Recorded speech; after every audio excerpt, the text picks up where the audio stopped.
네, 마가복음 21번째 강의 시간입니다. 본문은 마가복음 4장 26절에서 29절이고 말씀의 제목은 하나님 나라는 점점 자라갑니다 라는 제목으로 함께 은혜를 나누고자 합니다. 제목부터 먼저 좀 딴지를 걸면서 시작할까요? 제목이 좀 이상하죠. 하나님 나라는 점점 자라간다. 자, 보통 우리가 나라라고 이야기하면 나라에 적합한 단어는 확장한다예요. 나라가 확장해야지. 그러니까 보통은 그 국민 주권 영토라고 해서 나라의 개념 안에서 이 땅의 개념이 있거든요.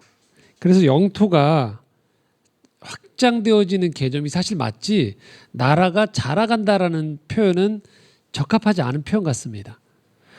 그런데 이 나라가 확장된다고 할 때는 그 나라는 땅이나 장소의 개념이 초점을 두기 때문에 그렇습니다. 거기에. 그런데 우리가 이 말씀을 대할 때 하나님 나라가 자라간다라고 이야기하는 것은 하나님 나라 안에 담겨져 있는 생명력에 초점을 맞추기 때문에 그렇습니다.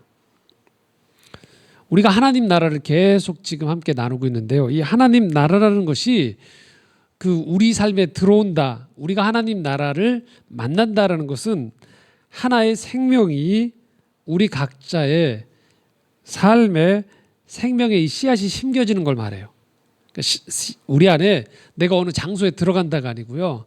그 생명의 씨앗이 내게로 와서 내 삶, 내 마음, 내 생각, 내가 살아가는 인생 가운데 이 씨앗으로 심겨진다는 걸 의미해요. 그래서 이 생명이 씨앗이 이 땅에서 점점 자라나가는 걸 내가 경험하는 것, 이게 바로 신앙생활이라는 거예요.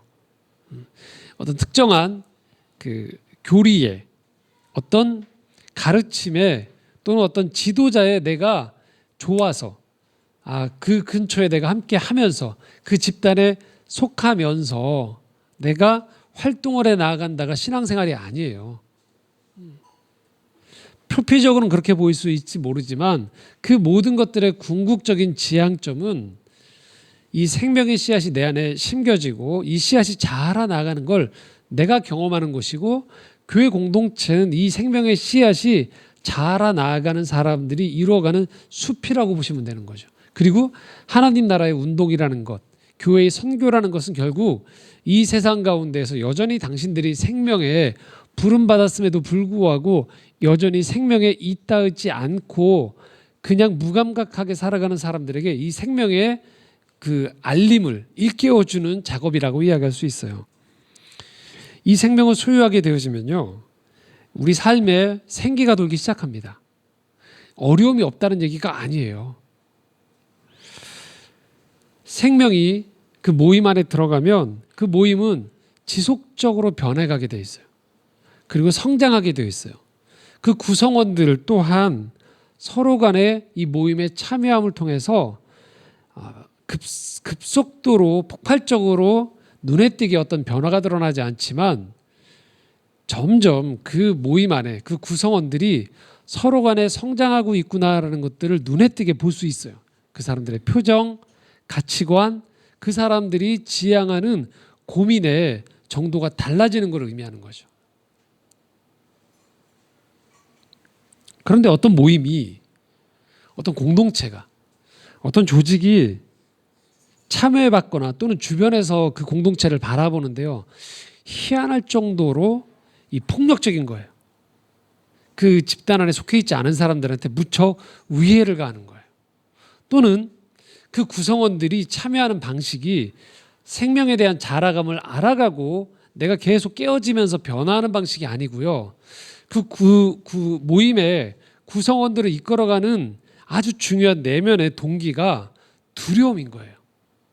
두려움 속에서 계속 이 두려움을 또 다른 사람에게 위계라든지 어떤 권력이라든지 어떤 힘을 통해서 끊임없이 이 힘을 통해서 사람들이 더 큰 힘이 더 약한 힘을 누르거나 약한 힘이 더 강한 힘을 두려워하는 방식으로 계속 모임이 이끌어져 가면 그 모임에는 생명력이 없다고 보시면 돼요.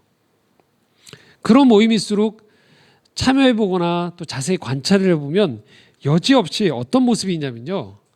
끊임없이 우리가 얼마나 성장하고 있는가, 우리 안에서 잘라내야 될 것은 무엇인가를 고민하고 회개하고 서로 격려하는 방식이 아니고요. 계속 해왔던 전통, 습관, 방법들이 하나의 규칙, 그것이 진리 또는 법칙으로 자리 잡게 되는 거예요. 이것을 계속 그 다음 사람도 지키도록 요청하고 서로 간에 감시자가 되어지는 구조가 되는 거죠. 뭐가 문제일까요? 새로운 구성원들이 들어올 때 구성원들이 새로 들어와서 그 사람으로 인해서 또 다른 생명력과 변화가 일어나는 방식이 아니고요. 새로운 구성원이 들어왔을 때 해야 되는 유일한 한 가지는 그 집단이 가지고 있는 법칙에 순응을 얼마만큼 잘하느냐가 되는 거예요. 이게 왜 문제일까요? 이런 방식의 조직은요, 끊임없이 변해가는 시대 상황에 능동적으로 대처할 수가 없어요. 그래서 보수적으로 이것들을 지켜나가고 손실이 일어나지 않도록 하는데 방어적으로 살아가게 되어지는 거죠. 당연히 어느 시점이 되어지면 도태될 수밖에 없어요. 왜 그럴까요? 그 안에 있는 생명력을 따라가고 생명력이 계속 사그러들지 않도록 생명력이 발현할 수 있도록 하는 방식이 아니고 그 안에 자리 잡고 있는 법칙, 기존에 있는 많은 것들을 지켜나가기에 급급하기 때문에 그렇습니다. 그 차이는 결국 생명이 있고 없고냐의 문제라는 거죠. 자, 오늘 우리가 읽은 이 본문에는요, 하나님 나라를 그래서 씨에 비유해요. 씨에. 자, 26절입니다. 함께 읽겠습니다. 또 이르시되 하나님의 나라는 사람이 씨를 땅에 뿌림과 같으니라고 얘기하고 있어요. 여기서 초점은 씨예요. 씨. 땅도 아니고요. 지난번에 저희가 이야기할 때 하나님 나라를 비유할 때 땅에 비유했죠. 오늘은 씨에다 초점을 맞춘 거예요. 씨에다 초점을 맞추고 뿌리는 사람도 아니에요. 이 씨가 어느 곳에 뿌려졌다라는 거예요. 근데 여기에서는 지금 땅을 이야기하지 않고 있어요. 지난번에 저희가 얘기했던 길가, 돌짝밭, 또 좋은 밭 이런 게 아니에요. 가시덤불 이런 밭이 아니고요. 여기에서 초점은 씨 자체에만 비유로 집중하시면 됩니다. 자, 그럼 이 씨의 특징이 무엇일까? 27절입니다. 함께 읽겠습니다. 그가 밤낮 자고 깨고 하는 중에 씨가 나서 자라되 어떻게 그리 되는지를 알지 못하느니라. 자, 이 씨앗에서 이 씨에 지금 집중해야 되는 한 가지는 뭐냐면요, 바로 이거예요. 뿌린 사람이 뿌리긴 했어요. 그런데 뿌린 사람이 계속 그 옆에 있을 수 없거든요. 땅이 할 수 있는 역할이 별로 없어요. 씨앗과의 관계에서. 지난번에 저희가 좋은 땅과의 비유는 다른 겁니다. 이 씨에 한 가지 중요한 특성이 있다는 거예요. 그것이 뭐냐? 여기 나와 있는데 여기 중간에 이렇게 써 있죠. 씨가 나서 자라되 어떻게 되는지를 그가 알지 못한다는 거예요. 한마디로 말하면 저절로 자란다는 거예요. 생명이 있는 거면 저절로 자라나게 돼 있다는 거예요. 누가 얼마만큼 자라는지 못하는지, 그 땅이 좋든지 나쁜지 이전에 이 씨앗에 이 씨에 생명이 있다라면 씨 자체가 자라나는 가장 첫 번째 일원인이 된다는 거예요. 농부의 역할이나 씨는 다 그 땅의 역할은요, 다 2차적이에요. 가장 첫 번째는 그게 살아있으면 저절로 자란다는 거예요. 아이를 키워보면 알죠. 아이는 어떻게 자라죠? 부모의 많은 수고와 부모의 시간이 들어가게 돼 있어요. 근데 그 못지않게 우리가 또 알게 되는 게 있죠. 아이들은 또한 어떻게 자랄까요? 부모로서는 서운하지만 저절로 자라요. 부모가 음식을 주고 잘 양육하는 것 분명히 중요해요. 그런데 아이 스스로 안에 있는 생명력이 그 아이로 하여금 자라나게 만드는 거예요. 부모가 한약을 먹이고 뭐 운동을 시키고 가르쳐도 그 아이의 근원적인 생명력이 그 아이를 자라게 하는 거예요. 그게 바로 생명의 특징이고 하나님 나라가 이와 같다는 거예요. 하나님 나라는 그래서 외부적인 요인이 아닌 하나님 나라 자체가 스스로 성장하고 자라간다는 걸 의미하는 거예요. 자, 이 말씀을 받았던 당시에 회중들, 특별히 두 부류가 이 말씀을 당혹스럽게 받아들일 수밖에 없어요. 첫 번째 부류는요, 바리새인들이에요. 자, 바리새인들은 전통적으로 이스라엘 민족들이 가지고 있었던 생각이 있었어요. 그것은 제사장, 그러니까 종교적인 역할을 담당하는 종교인들, 레위인들과 제사장들만이 거룩에 대한 아주 중요한 책임을 갖고 있다라는 것들에서 이 율법에 대한 평신도 운동으로 펼쳐지기 시작했어요. 그래서 중산층 이상의 이 바리새인들이 모든 개개인들이 하나님의 말씀을 잘 지키는 게 중요하다고 생각한 거예요. 법칙을 아주 세밀하게 쪼개면서요. 지금의 우리 시각으로 보면 바리새인들이 굉장히 나쁜 사람처럼 여겨지지만 이들은 열심히 있었어요. 말씀을 잘 지키겠다. 금식도 헌금 생활도 그리고 절기도 잘 지키는 것들이 이들한테는 무척 중요했어요. 뭐가 문제일까요? 다름 아닌 이 하나님 나라의 일하심을 자기 개인의 경건으로 좁혀놓은 거예요.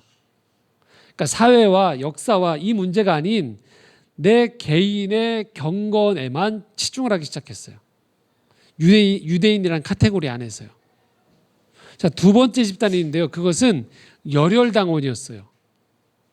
하나님 나라가 이 사람들은 바리새인들이 개인에게만 좁혀놨다면 이 사람들은 정반대로 그 사회를 확산을 시켜놓은 거예요. 당시에 로마 제국에 이 압제를 당하고 있던 유대민족 입장에서 하나님 나라는 곧 뭐였냐면 로마로부터의 해방을 의미하는 거예요. 이것을 위해서 이들은 무력을, 반란을, 운동을 벌일 수 있는 주의자들이었어요. 그 눈에 보이는 가시적인 변화가 없는 하나님 나라는 아니라고 생각한 거예요. 자, 이 두 집단의 특징이 있어요. 뭘까요? 아주 중요한 특징 한 가지는 다름 아닌 이 바리새인이나 열혈당원이나 열심히 충만했다는 거예요. 아주 열심이었어요. 그런데 이 열심 안에 가장 핵심이 없어도 괜찮다는 거예요. 뭘까요? 하나님이 없어도 할 수 있다는 거예요. 하나님이 없어도 나의 종교적인 열심으로 내가 얼마든지 이 종교적인 계율을 잘 지켜나갈 수 있어요. 하나님이 없어도 서로 간에 힘을 규합하고 의논하고 지혜를 모아서 그들이 반란을 일으킬 수 있단 말이에요. 혁명을 일으킬 수 있단 말이에요.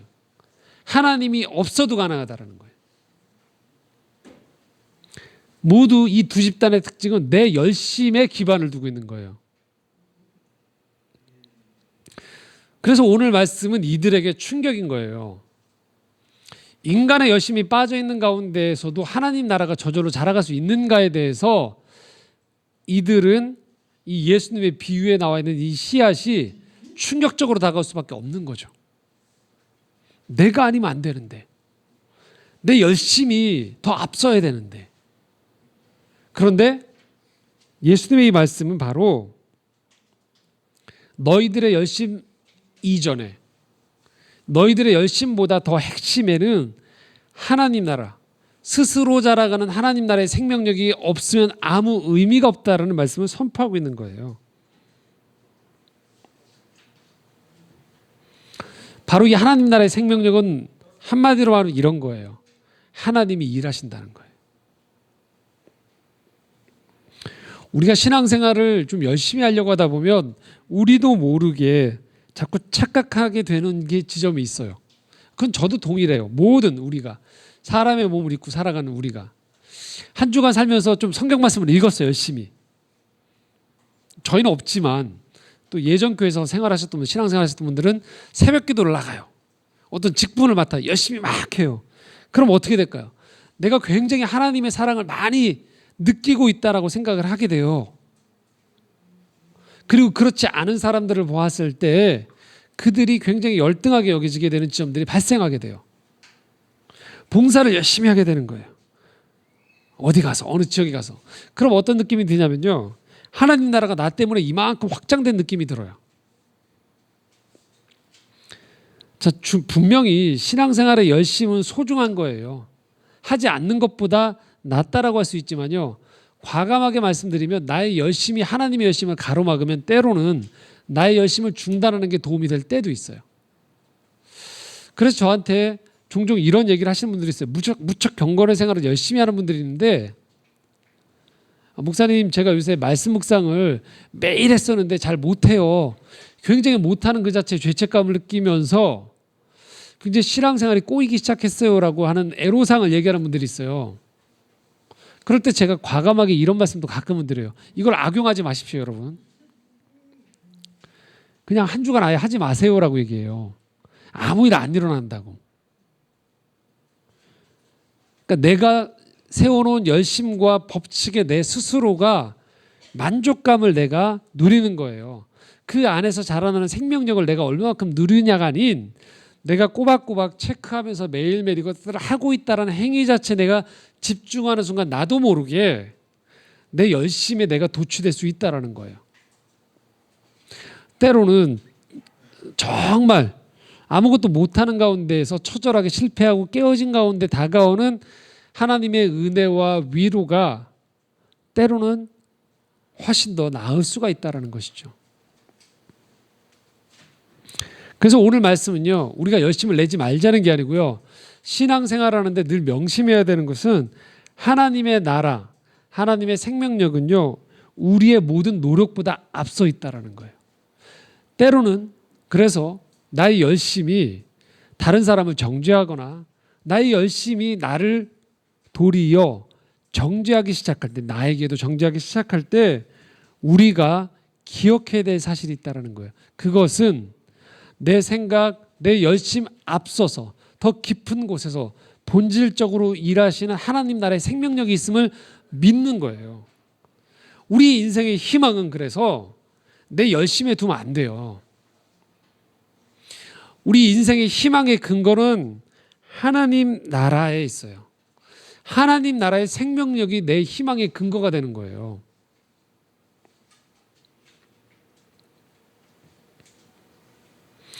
나의 성장, 나의 회복, 나의 열매 맺음은 내 열심에서 시작되는 게 아니에요. 하나님 나라의 생명에서부터 시작되어진다는 것이죠. 요한복음 15장 4절에서 5절, 그래서 이렇게 우리에게 말씀합니다. 함께 읽겠습니다. 내 안에 거하라. 나도 너희 안에 거하리라. 가지가 포도나무에 붙어 있지 아니하면 스스로 열매를 맺을 수 없음같이 너희도 내 안에 있지 아니하면 그러하리라. 나는 포도나무요 너희는 가지라. 그가 내 안에 내가 그 안에 거하면 사람이 열매를 많이 맺나니 나를 떠나서는 너희가 아무것도 할 수 없음이라.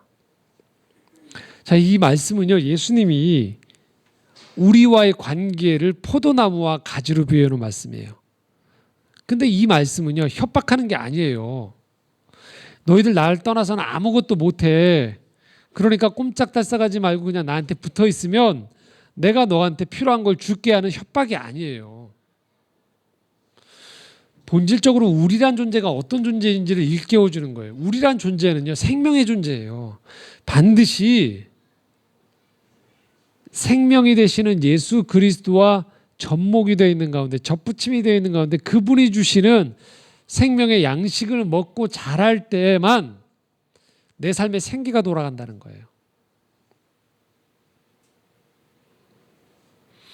이걸 자꾸 오해하니까 우리 스스로가 생명의 근원 되신 예수 그리스도의 음성을 듣고 그분과 동행하고 그분 안에서 때로는 회개를 하고 때로는 그분의 위로를 받고 때로는 희망을 갖는 방식이 아닌 그저 내가 가지고 있는 열심과 내가 가지고 있는 행동의 패턴을 정착시키는 것을 신앙생활로 오해한다는 것이죠. 오늘도 이 말씀이 선포되어지는 가운데 하나님은 여러분의 심령 가운데 생명의 씨앗을 계속 뿌리고 계신 거예요.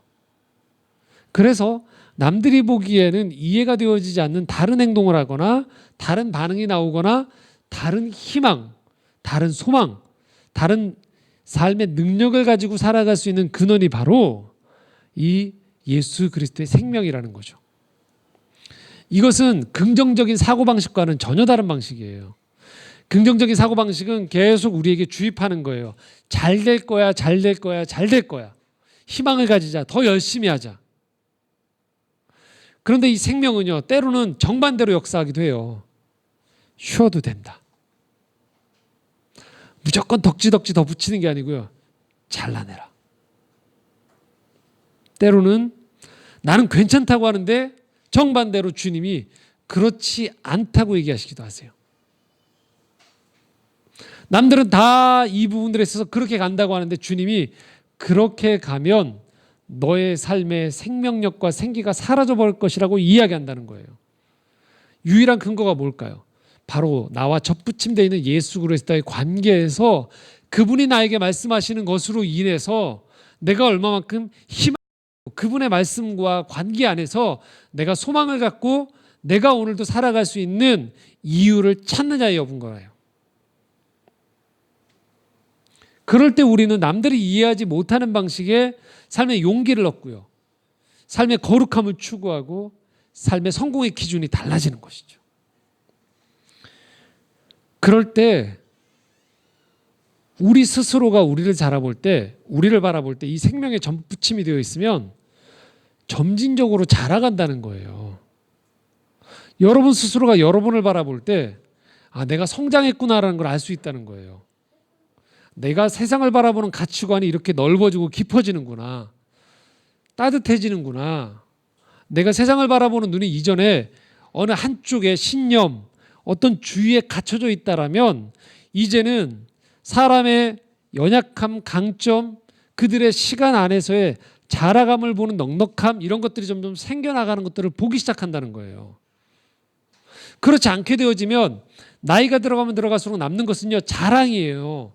내가 해놨던 것들의 자랑, 내가 해놨던 것들을 지켜나가는 것들에 대한 이것들이 잃어버릴 것들에 대한 두려움이에요. 하지만 내가 생명 안에 접붙임되어 있으면 나이가 들어가면서 점점 내 육신이 점점 약해지지만 우리 안에 있는 생명력이 끊임없이 우리로 하여금 내 육신적인 생각이 갖는 것과는 정반대의 지점에서의 삶의 전망을 희망으로 바라볼 수 있게 해준다는 것이죠. 이 나라는 점진적으로 여러분 안에서, 여러분의 관계 안에서, 여러분의 삶의 자리에서 자라가게 되어 있습니다. 28절 말씀입니다. 함께 읽겠습니다. 땅이 스스로 열매를 맺되 처음에는 싹이요 다음에는 이삭이요 그 다음에는 이삭의 충실한 곡식이라. 다시 한번 이렇게 얘기하는 거죠. 그래서 여러분이 그 생명에 접붙임되어 있으면 여러분 삶에 씨앗이 싹이 나고 싹이 이삭이 되어지고 그것이 곡식이 되어져서 결국 충실한 수확을 거둘 수 있게 되어진다는 거죠. 이게 바로 하나님 나라의 생명이라는 거예요. 그래서 우리가 이 생명에 접붙임되어 있으면요, 삶에 찾아오는 변화에 대해서 두려움의 방식이 아니고요, 능동적으로 대처하는 방식으로 찾아갈 수 있게 되어지는 거죠. 어제 제가 인터뷰 하나를 좀 읽었어요. 기사 나왔던 걸 읽었는데요. 여러분 잘 아시는 축구 선수 이영표 선수 아시죠? 초롱이라는 별명을 가진 아주 신실한 크리스찬이에요. 이분이 인터뷰를 했는데 요즘 이분이 푹 빠져서 몰입하고 있는 사업이 있습니다. 어떤 사업인 줄 아세요? 양말 사업이에요. 회사 이름이 싹스업이더라고요. 양말 이렇게 끌어올리는 거. 인터뷰 내용 중에 이런 내용이 있더라고요. 축구하다가 넘어지면 일어나기 전에 무의식적으로 양말을 잡아 올려요. 프리킥 찰 때도 양말부터 당기죠. 그걸 싹스업이라고 해요.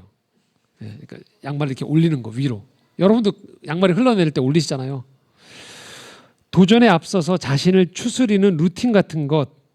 그런데 축구장에서만 그런가요? 우리 삶에서도 싹스업이 필요하잖아요. 라는 거예요. 우리 삶에서도 이 양말처럼 축 내려갔을 때 끌어올리는 게 필요하다는 거죠. 이분이 왜 양말 사업을 시작했냐 이렇게 얘기해요. 사실 저의 대전제는 하나였어요. 남을 돕자. 넘어진 사람들을 싹스업 시키자. 지속해서 도우려면 돈이 있어야 하고 남의 돈 기부받아서 하는 건 지속성이 떨어지고 그럼 사업을 하자. 어떤 사업? 옳지 양말. 이렇게 된 거라는 거예요. 자기가 제일 자신 있는 게 뭐예요? 축구 선수니까 발이잖아요. 양말을 잘한다는 거죠. 그래서 양말 가지고 사업을 한다는 거죠. 이분이 계속 인터뷰에 이렇게 얘기합니다. 몸이 지는 것을 헤아려 봐도 모자, 바지, 장갑, 속옷, 신발. 그러한 다음에 이렇게 얘기해요. 양말이 제일 싸요. 세상적인 기준으로 양말은 하찮은 물건이죠. 양말 쪼가리라고 하잖아요. 양말 입장에서 보면 얼마나 열등감 들겠어요. 그런데 우리도 알고 보면 다 바탕에 열등감 투성이잖아요. 나보다 더 잘하는 사람, 나보다 더 잘 사는 사람 보면 한없이 작아지죠. 쓸모없고 부족하게 느껴지고 그래서 하찮아 보이는 이 양말의 의미를 넣기로 했어요. 여러분 어떠세요? 너무 멋지지 않아요? 어떤 사람은 은퇴하고 난 다음에 그걸 가지고서 왕년에 내가 이런 선수를 했는데 명예를 누리고 그걸 그냥 누리기에 바쁜데요. 또 다른 삶의 영역으로 진입한 거죠. 또 다른 삶의 영역에 진입해서 예전에 운동선수를 통해서도 많은 사람들한테 감동을 줬거든요. 이 이영표 선수가 하는 운동을 통해서. 그런데 또 다른 이제 은퇴하고 난 다음에도 자기 안에 가지고 있는 이 영역 안에서 이 생명을 어떻게 확산시키고 이렇게 세워주느냐에 관심이 있는 거죠. 인터뷰 도중에 이런 얘기를 하더라고요. 그렇게 선수들이 가고 싶어하는 제일 가고 싶어하는 영국의 프리미어 리그의 선수가 된 거예요. 여러분 어떨까요? 인생이 참 아이러니한 거죠. 죽을 맛이었대요. 왜냐하면 볼 한번 잘못 차면 전 세계의 언론들이 자기를 다 비난한다는 거예요. 영국의 신문, 또 국내 팬들도 다 뭐라고 한다는 거예요. 그래서 그 운동 잘하는 선수가 어느 날은 택시를 타고 가는데 그 생각이 들더래요. 사고가 좀 나면 좋겠다. 팔이 좀 부러지면 좋겠다. 너무 두려운 거예요. 운동장 나가는 게. 그 남들은 너무 부러워하는 그 프리미어 리그의 그 운동장 벤치에 앉아 있는데 안 행복하더래요. 너무 이 압박감이 커서. 그런데 며칠 전에 아내와 집 근처에 있는 공원의 벤치에 앉아서 햇살이 내리쬐는데 너무 좋더래요. 아, 행복이 뭘까 생각하는데 크지 않더라는 거예요. 이게 행복인데.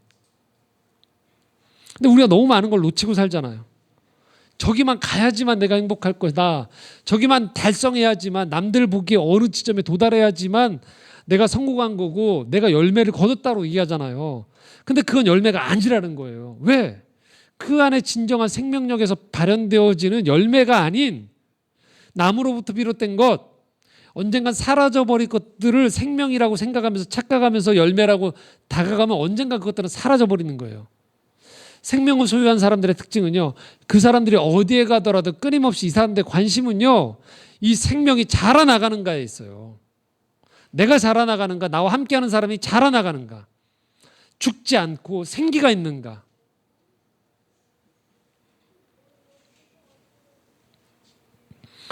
오늘 우리나라가 위기인 거는요, 경제적으로 발전하지 않아서가 아니에요. 우리 안에 점점 삶의 생기가 사라져버리기 때문이에요. 어느 국회의원이 그렇게 고백했다고 하잖아요. 불출마를 했어요. 너무 서포트라이트를 받던 국회의원 중에 하나인데. 근데 그분이 이렇게 고백을 했어요. 내가 정치를 해보니까 어떻게 이럴 수가 있는가. 서로 TV가 비춰질 때 국회 안에서 서로 간에 고성을 지르면서 했던 사람들이 막 서로 삿대질을 하고 고성을 지렀던 사람들이 그 TV가 꺼지고 화장실에 가면 서로 등 뜯어주면서 웃더래요. 어떻게 이럴 수 있지? 나는 안 그런데. 그래서 이분이 이런 표현을 쓰더라고요. 좀비에 물린 것 같더라고. 좀비는 물면 또 다른 사람 물잖아요. 계속 죽음을 확산시키는 거잖아요. 도저히 여기 못 있겠더래요, 자기는. 물론 이것들에 대한 평가는 다를 수 있어요. 어떤 분들은 조금 더 견뎌서 그 안에서 그럼 당신이 이것들을 바꿔나가야지라고 이야기할 수 있지 않을까라고. 근데 그분은 내 소용은 여기까지인 것 같다라고 하면 또 다른 의미로 자기는 하시겠다, 도전을 하시겠다, 삶에라고 이야기하시는 것 같아요. 좀비 문화가 뭐예요? 물리면 어떻게 되죠? 죽는 거예요. 그리고 뭐예요? 또 누군가를 무는 거죠. 어떻게 해요? 다 죽게 만드는 거예요. 우리 사회의 정치, 경제, 사회, 문화, 교육 어떻습니까, 여러분? 생기가 도나요? 초등학생들 꿈이 뭐라고 해요? 건물주라고 얘기하잖아요. 엄마 아빠가 맨날 돈 얘기하니까 건물주가 되는 게 꿈이라고 하잖아요. 초등학생 아이들이. 실패하더라도 뭔가 세상을 향해서 긍정적인 생명의 씨앗을 발화하면서의 고민이 아니고요. 초등학생 때부터 그냥 안정으로 그냥 고착돼 버리는 거죠. 그게 집단의 문화가 정착돼 버린 거죠. 한국 사회에. 점점 역동이 떨어져 버리는 거죠. 그래서 우리가 이렇게 물질적으로 풍요한 대한민국 사회에 분명히 살아가는데도 불구하고 삶의 만족도가 자꾸 떨어져요. 긴장도가 높고요. 길거리에서 누군가 부딪히기만 해도 서로 간에 째려보게 되고요. 서로가 서로를 향해서 벌레자를 붙여서 충이라고 하잖아요. 엄마가 아이를 안고 카페에 들어오면 맘충이라고 하질 않나. 예. 어르신들이 삶의 경주를 다하고 연세가 들어서 사회적인 그 활동, 운동력이 떨어지는데 그들을 향해 틀니충이라고 하지 않나. 서로가 서로를 좀비로 만들어버리고 서로가 서로를 생명의 문화가 아닌 자꾸만 죽음의 문화로 인도해 가는 거죠. 모든 우리 이 땅의 사람들은 똑같아요. 성장하고 자라가고 서로에게 생명력이 있음을 볼 때 우리는 비로소 영혼에 숨을 쉴 수 있는 존재들이에요. 서로를 억압하고 누르고 견제하고 경쟁 구도로만 치달을 때 우리 안에 있는 하나님이 주신 이 고유한 생명과 이 풍요로운 이 문화들은 이 땅에서의 이 삶의 단 한 번뿐인 삶의 기회들은요 점점 지옥이 돼버리는 것이죠. 바로 우리가 오늘도 그래서 예배를 드리며 하나님 말씀을 통해서 내가 내 안에 있는 이 생명력을 다시 일깨워야 되는 이유가 여기 있는 거예요. 깨어나야 돼요. 어제 저희 여기 필름 포럼이 어제 하루 영업을 안 했습니다. 전체 대관을 했어요. 어떤 한 단체에서. 그 단체 이름은 라이프 호프라는 단체예요. 이 단체의 그 공식 이름이 뭐냐면 기독교 자살 예방 센터예요. 얼마나 우리나라 지금 자살률이 높습니까? 그래서 이 단체는 자살에 대해서 정죄하는 방식이 아니고요. 자살을 방지하고 자살로 인해서 상처받았던 가족들을 위로하고 치유하고 또 다른 방식의 이 생명의 문화를 확산하는데 헌신하는 단체예요. 그 홈페이지에 들어가 보시면 아주 그 기독교 단체임이 다 표방이 돼 있어요. 일하는 분들이 다 목사고 다 기독교 단체임이 다 알고 있어요. 그런데 이 라이프 호프가 하고 있는 이 기독교 자살 예방 운동이 전국적으로 확산이 되어지고 있어요. 이 단체가 하는 것들 중에 하나가 이런 거예요. 보건복지부랑 이제는 정식으로 생명보등 걷기 운동이라고 해서요. 이렇게 몇 킬로씩을 날을 정해서 이 강가를 거리면서 캠페인을 하는 거예요. 생명이 얼마나 소중한지를 일깨워주도록 희망을 갖도록. 그리고 그 자살 예방 교육을 해요. 그래서 강사를 양성해요. 교회나 단체나 학교들에. 그래서 그 강사들이 또 다른 곳에 가서 계속 이 생명의 소중함, 자살하는 것들에 대한 전조현상부터 여러 가지 것들을 예방할 수 있도록 하고 자살하고 난 다음에 유가족들을 어떻게 치유할 수 있는지에 대한 것들까지도 다 교육을 하는 거죠. 그리고 한 달에 한 번씩 이 유가족들 남아있는 이 유가족들은 어디에 말도 못하거든요. 기뻐할 수도 없고요. 슬퍼할 수도 없고요. 죄책감 속에 사로잡히고 그러면서도 자기 스스로도 피해자거든요. 어찌할 수 없는. 그런데 또 다른 사람들이 바라보는 시선은 그 가족을 지켜내지 못한 가해자의 시선처럼 바라보는 방관자의 시선처럼 바라보는 눈이 너무나도 힘들거든요. 이들을 위로하는 유가족 위로 예배를 마음 이음 예배라는 이름으로 끊임없이 드리고 있어요. 매달. 그리고 어제는 처음으로 이 단체가 시도해봤던 특별한 행사를 한 거예요. 여기 저희 필름 포럼에서 뭘 했냐면 이분들을 위로하는 문화 행사를 이 영화관 전체를 빌려서 한 거예요. 하루 종일. 그래서 유가족들이 이 바로 옆에 연세대학교 안에 보면 이 숲이 참 좋잖아요. 거기에 이렇게 산책을 하실 수 있게 한 거예요. 힐링 그 라이프 워킹이라고 해서 걸으시면서 산책을 하면서 이 자연 속에서 회복할 수 있도록 돕고요. 어제 와 보니까 여기저기에 코너 왜 이렇게 학습을 만들어 놨더라고요. 이 밖에는 우리 왔으면 우리 이 창조의 꿈 아이들 너무 좋아했을 텐데요. 이 두더지 잡기 뿅망치가 있는 거예요. 그래서 이걸 막 그동안 억눌렸던 걸 막 때리도록 이렇게 하고요.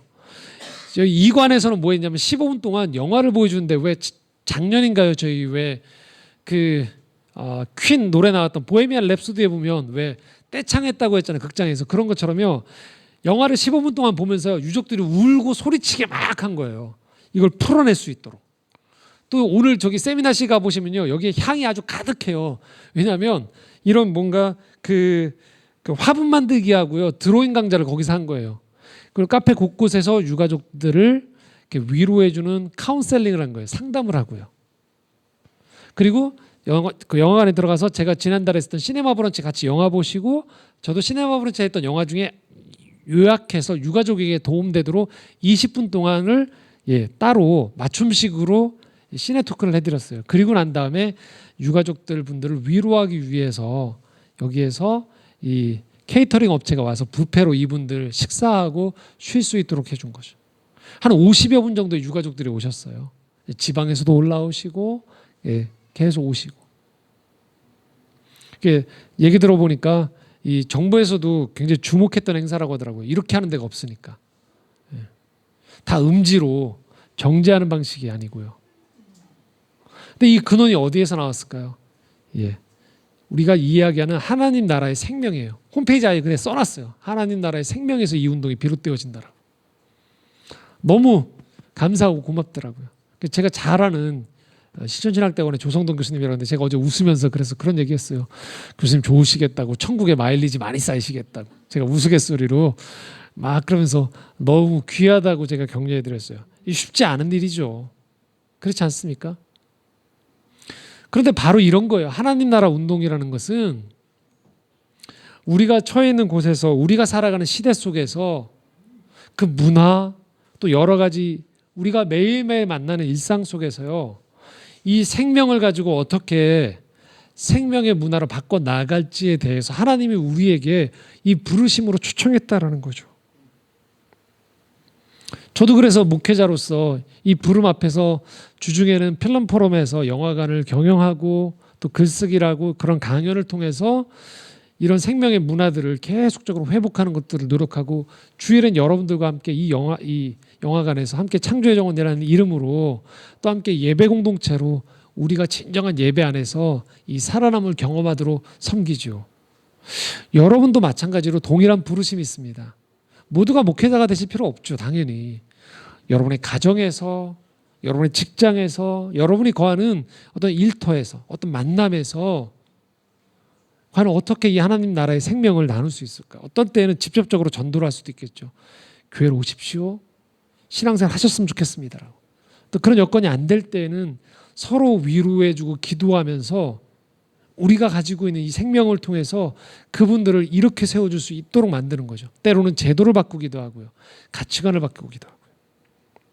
자, 이런 것들이 결코 쓸모없느냐? 그렇지 않다라는 거예요. 결산할 때가 온다는 것이죠. 29절 말씀입니다. 함께 읽겠습니다. 열매가 익으면 곧 낫을 대나니 이는 추수 때가 이르렀습니다. 생명의 끝은요. 다른 게 아니에요. 추수할 때가 온다는 거예요. 결산할 때가 온다는 거예요. 여러분 우리 한 번 사는 인생입니다. 언젠가 허물어질 그냥 건물 짓다가 우리 인생 다 보내버리면 안 되겠죠. 나이가 들었을 때 내 인생을 돌아보면서 우리 삶을 평가하는 기준 하나가 좀 더 추가되어야 되지 않을까 싶습니다. 아니 좀 더 근원적인 질문인 거죠. 나는 정말로 자라오면서 성장했는가? 나는 살리면서 살아왔는가? 내가 있는 가정과 이 모든 것들 속에서 하나님 나라의 생명을 자라감을 경험했고 또 누리고 나누면서 함께 갔는가?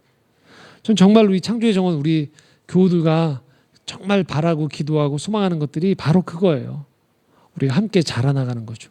저희가 늘 아침에 사역자들이 함께 기도할 때 그 기도를 늘 같이 하거든요. 우리 공동체, 우리 가족들을 위해서. 하나님, 이 창조의 정원 공동체 우리 구성원들 한 분 한 분이 함께 성숙하고 성장할 수 있기를 저희가 늘 같이 기도하거든요. 성공이 아닙니다. 성장이에요. 그리고 성숙입니다. 그것들이 영원한 거죠. 이게 영원한 하나님 나라와 연결되어지면서 결국은 우리가 하나님 말씀하시는 하나님 나라에 함께 거하고 살아가게 되어지는 것들을 이 땅에서부터 우리가 경험하는 것이죠. 이 부르심 앞에 여러분 모두가 놓여져 있고 오늘도 우리는 그렇게 이 생명 안에서 살아갈 수 있습니다. 그 생명을 누리고 나눌 수 있는 우리 모두가 되어지기를 소망합니다. 기도하겠습니다.